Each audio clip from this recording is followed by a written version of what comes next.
ঈমান চলে যাওয়ার 2 নম্বর কারণ হইল রুবুবিয়্যাতের ক্ষেত্রে শিরক করা।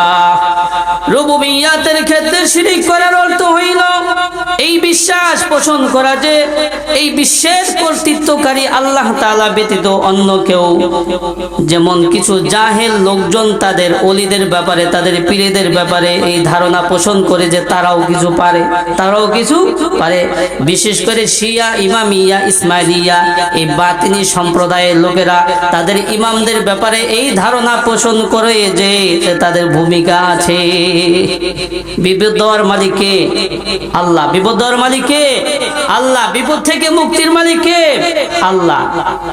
আল্লাহ পাক রব্বুল আলামিন বলেন, ওয়া ইয়ামসাসকাল্লাহু বিদুররিন ফালা কাশিফা লাহু ইল্লা হুয়া ওয়া ইয়ুরিদকা বিখাইরিন ফালা রাদ্দা লিফাযলিহি ইউসিবু বিহি মাইয়াশাউ মিন ইবাদিহি ওয়া হুয়াল গফুরুর রহিম।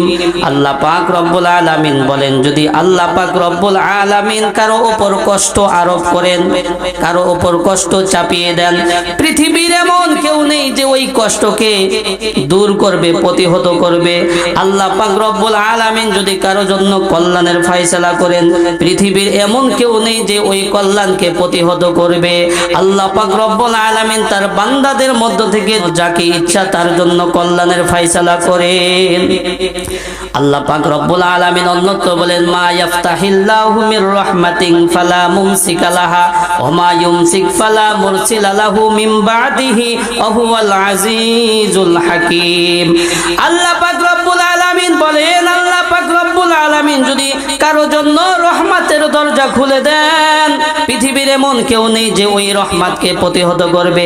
আবার আল্লাহ পাক রব্বুল আলামিন যদি কারো জন্য রহমতের দরজা বন্ধ করে দেন, পৃথিবীর এমন কেউ নেই যে ওই রহমতের দরজাকে খুলবে। আল্লাহ পাক রব্বুল আলামিন অন্যত্র বলেন, কুলিদুল্লাযিনা জাআমতুম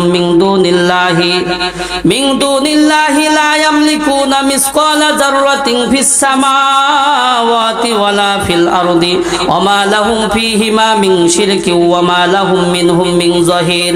আল্লাহ পাক রব্বুল আলামিন বলেন, তোমরা আল্লাহ পাক রব্বুল আলামিনকে ব্যতীত যাদেরকে তোমরা ডাকতেছো, যাদের তোমরা উপাসনা করো, তারা আসমান জমিনের যাররা পরিমাণ কিছুর মালিক নয়, এবং এই আসমান জমিনে তাদের কোনো অংশ নেই। আসমান জমিনে তাদের কোনো অংশ নেই, তাদের কোনো সাহায্য সহযোগিতাকারী কেউ নেই।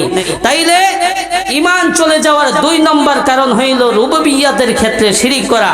রুবুবিয়্যাতের ক্ষেত্রে শিরক করার অর্থ হইল এই বিশ্বাস পোষণ করা যে সৃষ্টির কর্তৃত্বকারী আল্লাহ তাআলা ব্যতীত অন্য কেউ আছে। এটা বিশ্বাস করা যাবে? সৃষ্টির কর্তৃত্বকারী কে? একমাত্র আল্লাহ রাব্বুল আলামিন।